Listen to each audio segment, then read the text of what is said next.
Check this out. In front of me right now on this bench, we have the internal components of a 5-speed manual transmission. I'm going to create a 3-video series on this specific transmission. In part 1 of that series, we're going to talk about power flow. So which direction the power from the engine comes into the transmission, which gears that it flows through to give you that first gear, second gear, third gear, fourth gear, fifth gear, R for race mode. Which gears are going to be engaged in that power flow so that we can then calculate the ratio of those gears so that we can determine what our torque multiplication or speed multiplication is going to be. And then video 3, we're going to take this thing further apart and try to figure out what all the different little bits of the transmission actually do for us. So stay tuned for that. Check this out. This is the inside of a 5-speed manual transmission. And today we are going to cover gear ratios and power flows. In another video, I will cover some of the different parts and bits and bobs and components of this and explain how the synchronizers work and the shift forks and all that good stuff. But for today, to kind of keep things on track, we're just going to look at how the power flows through the transmission and how to calculate the gear ratios of that power flow. So, what do we have? What are the important bits for what we need to know right now? Well, this, as so aptly is labeled, is my input shaft. So the power will flow in through the input shaft. It will then flow down into the counter shaft. I'll show you in a minute, but the input shaft is actually a separate piece from this side. So this is all on one shaft, this is on one shaft, and this is on one shaft.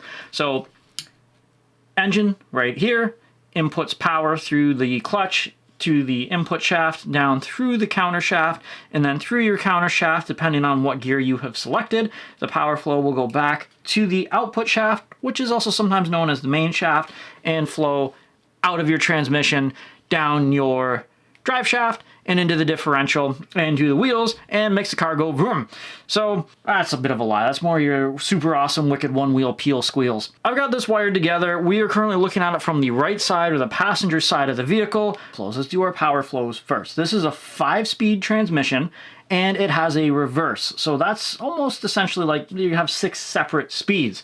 So where does the power go? Remember, a key point for this is understanding that your input shaft is a separate shaft from the output. So pretty well every gear, your power flow is going to come in through the input, down through the counter shaft, and then back up to the output, except for direct drive. What is direct drive? Direct drive is when you have a 1-to-1 ratio. You have whatever is being input to the transmission is being directly output, and it does not need the counter shaft. In this particular model, 1-to-1 is 4th gear. Some models of 5 speeds have a 1-to-1 ratio in 3rd gear and you have a double overdrive. Sometimes your 6 speeds, 4th will be direct, 5th will be direct. Every transmission is a little bit different. Anyhow, for today's purposes, 4th gear is direct, and then we have a single overdrive. What is underdrive? What is overdrive? Underdrive, gears 1, 2, and 3, and reverse will give you a multiplication of torque, but it will lower the speed of the output. And then your overdrives are the opposite. They're expressed as a ratio like 0.8 to 1, and that will give you more speed but less torque. You want torque for taking off, you want speed for cruising down the highway. And of course, 1-to-1, 1000 RPM in, 1000 RPM out. So let's start with 1st gear.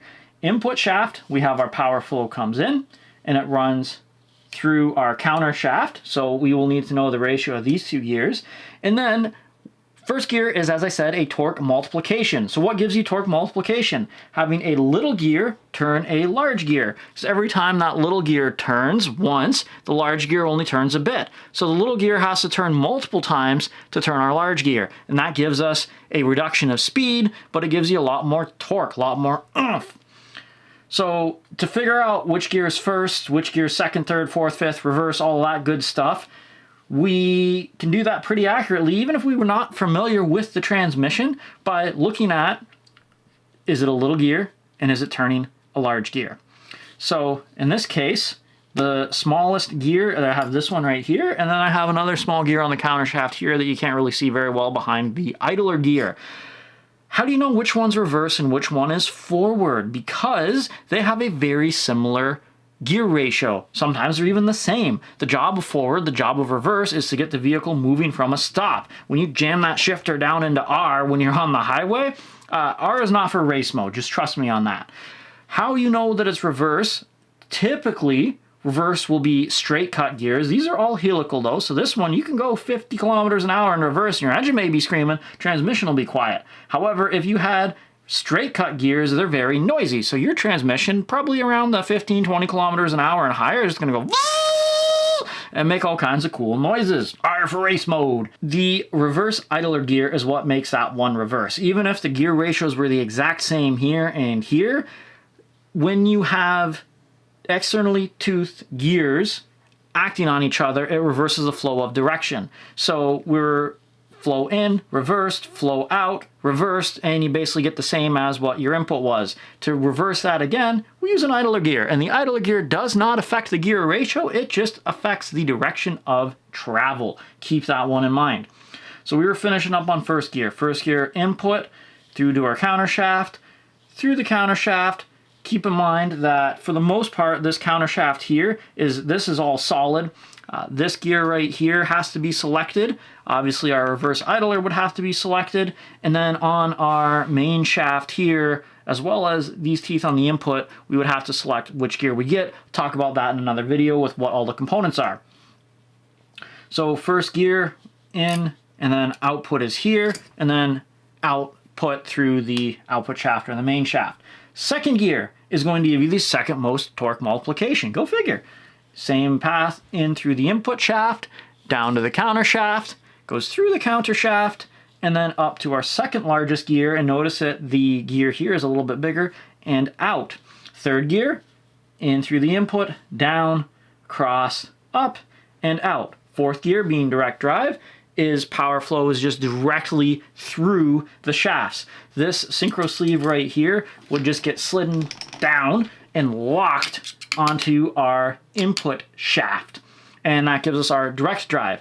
Now, fifth gear. Remember what I said on this particular transmission, that fifth gear is a speed multiplication, so you lose torque, but you get more speed. How do you do that?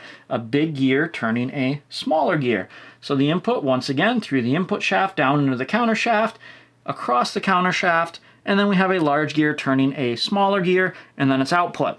And then reverse, through the input shaft, down to the counter shaft, through the counter shaft, small gear, turning. Doesn't matter how many teeth are on the input gear. No, it does not, because however many teeth are on here, they're interacting with our drive gear and our driven gear, and I haven't covered those yet. Just hang tight for a sec. So it does not matter if this had 1 teeth, if it had 100 teeth. The gear pitch, obviously the teeth have to match up, so one wouldn't quite work, but for the purposes of the ratios, does not matter how many teeth are on the idler gear, because it has the same interaction. X number of teeth on this interact with the output, the same as it does with the counter shaft. So there's our reverse. Now, I mentioned that the gear ratios, we have a drive gear, we have a driven gear. We have 2 of those. Well, let's run through that and see how that works with our ratios. Now, to explain what the drive is and what the driven is, the drive gear would be the gear that applies power to the driven gear. So it's the one that has the force, it's doing the driving. If we were to separate this all out, our input shaft is being driven by the engine. So this solid shaft attached to these gear teeth right here, they would be the drive gear, and that would make the counter shaft gear the driven gear, because the power is being transferred to the counter shaft. And then the power flows through the counter shaft, and now the counter shaft, because all of these gears are the same piece as the counter shaft, this becomes the drive, and then the output shaft is being driven by the counter shaft. It's being powered by the counter shaft, and then the power flows out. So what does that look like on paper when it comes time to count these gear teeth and figure out what their ratios are? All right, let's take a minute to really quickly hammer through these power flows on paper. This way you can kind of get a different visual of what we just did on the actual transmissions itself, and this should really help you understand exactly what's going on in that power flow. So we have our input shaft on this side, just like we did on the transmission, which makes this our output shaft, and then we have our counter shaft down here. Pretty straightforward. So for first gear, we have our power flow in. And now remember that this is the input shaft. It is separated right here from the rest of the transmission. Let me prove that. Here it is. So you'll see that matches up. That is that piece right there. So from there, our power flows down into our counter shaft and then through our counter shaft. And remember, we in first gear, second gear, third gear, we're looking for torque multiplication. So we expect a small gear to be turning a large gear because that gives you torque at the cost of speed. So these two gears are about the same size, but notice, as I believe I previously stated, that we have a reverse idler that would shift down this way to give us reverse, and these are straight cut teeth. So that'd be my reverse gear, even though the ratio is going to be very, very close or even possibly identical to what first gear is. So to finish flowing through first, we would head that away. For second gear, the input, the output, the counter, still the same. Second gear, power in through the input, down to the counter, and then our second smallest gear, up and out. For third gear, we are still coming in through the input shaft, down to the counter shaft, and then our third smallest gear. Now remember, in this transmission, fourth gear is a 1-to-1 ratio. So that is literally this synchro hub. The sleeve gets slid that way, and it's going to lock the input shaft right here to our output shaft, and power flow is literally straight through the transmission.